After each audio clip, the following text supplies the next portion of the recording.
Kentucky woman is considered a medical miracle. Nanette Raymer has consistently worked hard to keep her high blood pressure, diabetes, and now kidney disease under control. But during some of the most exciting news of her life, Nanette finds she has double the reason to worry.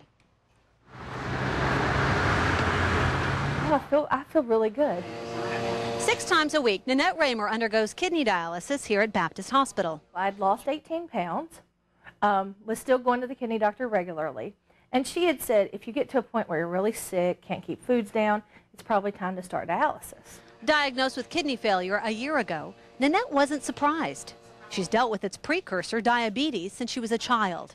What did surprise Nanette was the news that she was expecting a child. I don't think nervous was the right thing. I was very anxious, and I guess, wanted it to know that it was going to be okay. But, you know, we never know that, so.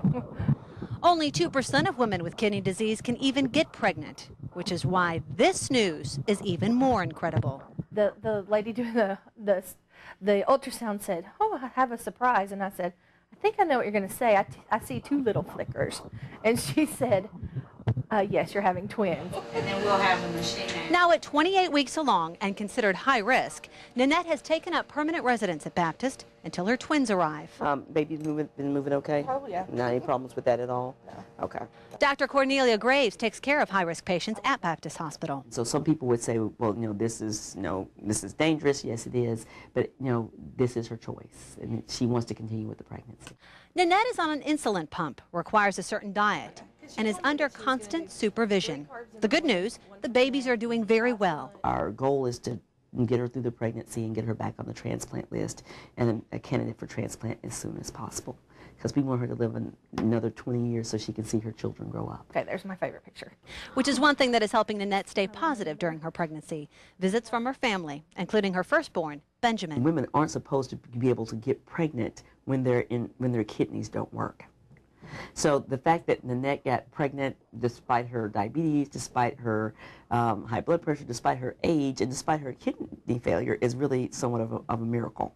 A medical miracle who is now relying on the help of her friends at Baptist and her faith to ensure a safe birth. I have very strong faith, and we did a lot of praying even before we decided to see Dr. Graves. So I think, God has a big part in this. Well, Nanette wants to stress the importance of signing up on your local donor list and fill out your donor card. Now, since we taped this interview with Nanette, we do have some good news to share. Take a look. Meet Bryce and Blake Raymer. The twin boys were born last week. They are doing very well, and so is Nanette, thanks to the help of Dr. Graves and Baptist Hospital.